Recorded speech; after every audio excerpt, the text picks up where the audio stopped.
Hi guys, today I want to talk briefly but candidly about levels of foreign language proficiency and the type of value people might be able to expect at each of them. I will also argue that the unique value and life experience that I believe likely only language learning can give to someone is actually received not at the highest levels of proficiency, but simply once one has reached reasonable conversational fluency. I'll break this video down into two sections. In the first, I will describe what I feel is the unique value that the language learning experience can contribute to one's life. In the second, I will talk about language proficiency and what I feel is the value that one can expect to receive at each level.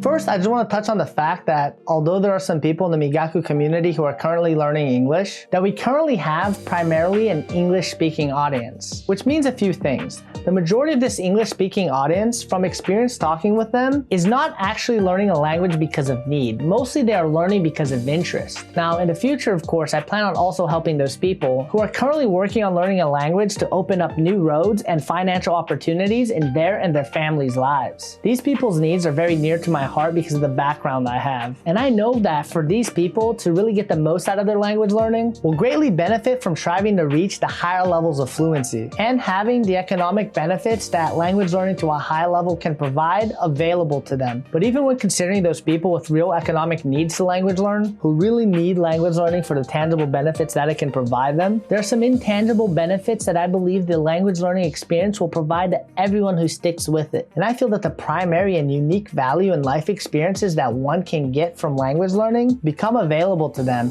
at rather modest levels of ability. So what do I think is the unique value of language learning? Well, I personally feel that after my experiences traveling to, living in, and learning the languages of different foreign countries, that the unique and actually quite transformative experiences that I've had thanks to language learning all happen at rather modest levels of ability. Trying my best to explain what this experience is and the value that I felt it bring to my life, I feel that this experience is the experience of having one's perspective suddenly substantially broaden and in truly an irreversible way. It's the sudden realization you have when you're sitting there chatting in your conversational but not perfect Chinese with a local about his life, or as you're flirting with a future lover in her own language, that you're having an experience that truly would have never been available to you without you having had learned this foreign language. You would have never been able to connect with this other human being who has perhaps a very different life to yours, whose whole world and yours were mutually incommunicable to each other. It is through many of these sorts of experiences which begin at more modest levels of language ability through which I feel I've truly made the most personal growth as a human being. I've made connections with people who live all around this world, and my ability to empathize with the hardships of others, no matter who they are, what their race is, where they are located, was truly transformed by these experiences. And perhaps, just perhaps, I understood a tiny bit more about what it means to be a member of this species of somewhat intelligent apes on this little blue planet that we call Earth. Sorry for getting a little bit overly philosophical on you guys there, but honestly, I really feel that way about language learning. It was due to the experiences I was able to have because of language learning that I am who I am today and hold the perspective and value system that I do. But let's bring things back and talk about them from a more tangible perspective. To keep things simple, I'm just going to talk about levels of proficiency from 3 different angles and the sort of value that one might be able to expect at each respective level. I'm going to talk about each level from the perspective of a median level, which I will describe as a reasonable level of conversational fluency. So everyone's going to ask me, what do you mean by a reasonable level of conversational fluency? So let me go ahead and explain what I mean by it right now.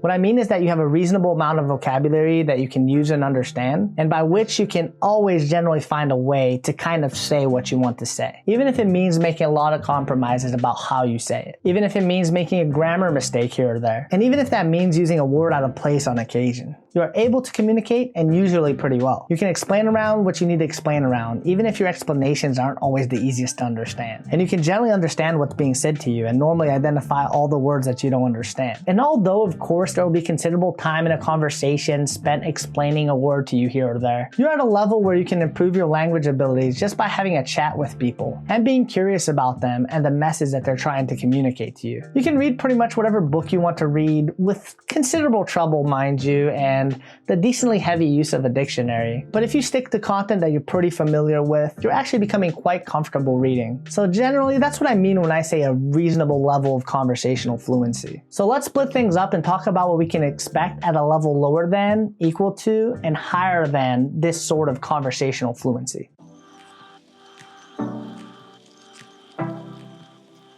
At a level lower than this sort of conversational fluency, it can be very difficult to have any sort of meaningful conversation. I'm not gonna lie. You're not able to really read well at all. You can probably only understand at most about half of the messages you hear, and you speak in a broken fashion. But you can probably still get a lot of the simpler messages you're trying to communicate to people successfully across to them. So what kind of value, if any, does this sort of level bring to someone? Well, this sort of level, certainly if someone targets the type of vocabulary that is likely to come up in daily life or when traveling in a country, may actually substantially help people travel in a country or get their daily necessities completed if they're living there. This might be the sort of level that is often called a survival level in a language. When I moved to China the second time, I actually had quite a number of foreign friends who didn't speak any Chinese. And we had a tradition of going out, having some drinks, and eating barbecue every Sunday night. Honestly, it was so much fun and I really miss it, to be honest. Well, the second time I arrived in China, I arrived there practically knowing no Chinese. But of course, very quickly I got up to this sort of survival level. It wouldn't be for a good year, even approaching a year and a half, where I was approaching something like a reasonable level of conversational fluency. Although my reading was of course way ahead because of my previous knowledge of Japanese. But even when I had this sort of survival level, whenever Chinese friends or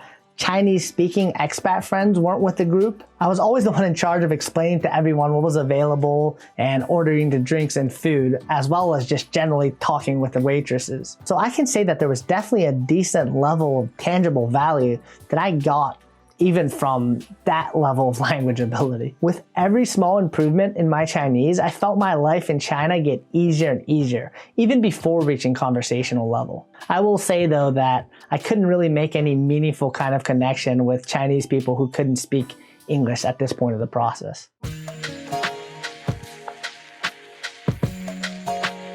Now, I'm only very briefly going to touch again on this level because we just talked about it at the beginning. But I will say that this is the level when one can really begin to start building meaningful relationships with natives who don't share another common language with you. As I said before, this is where a lot of the most meaningful relationships that you might make when speaking a foreign language will start. There are many friends I know, male and female. There were actually some foreign girls who I knew in China who were slaying those Chinese boys, to put it mildly. Anyways, I know many friends who met their spouses at this level of language ability.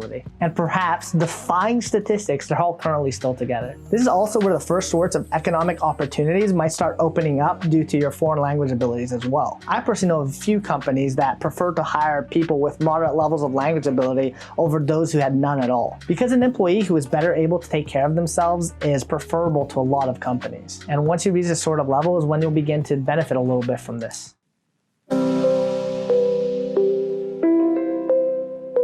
Now, in my opinion, this is when one becomes able to enter the professional world using their foreign language ability. They can pass the highest levels of language proficiency tests that many companies would require in order to employ them. They can study about new topics solely in their target language and acquire new vocabulary as needed. They can get work as a translator and at even higher levels of ability as an interpreter. This level of language ability is really defined by the economic opportunities that are open to someone when they reach it. Of course, your human relationships can definitely continue to improve, and new ones will surely be made as one becomes able to communicate more precisely and with greater ease in their target language. So of course, higher levels of language ability will continue to pay dividends across many aspects of one's life. And if one chooses to have higher levels of language abilities as one of their goals, I of course encourage them to strive for them. Just don't be dissuaded by anyone who tries to tell you that the real value of language ability can only be found at the highest levels. I can tell you from experience that that's simply not true.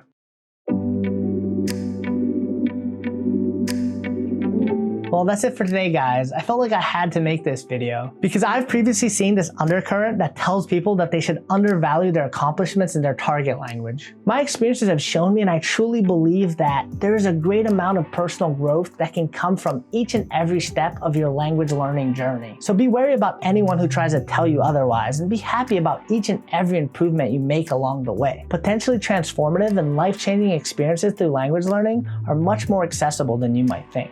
Well, anyways, if you're interested in helping us decide the direction of Migaku, joining our official Migaku Discord community, and gaining access to early releases of Migaku software and other bonus content, then please consider supporting Migaku on Patreon. As always, thank you so much for all of my patrons. I literally couldn't do this without your support.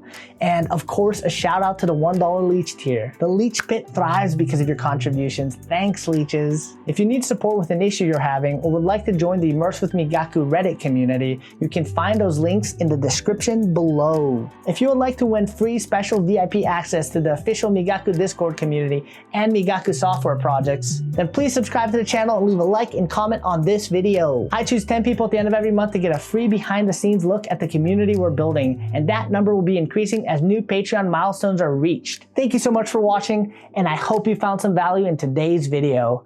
See ya!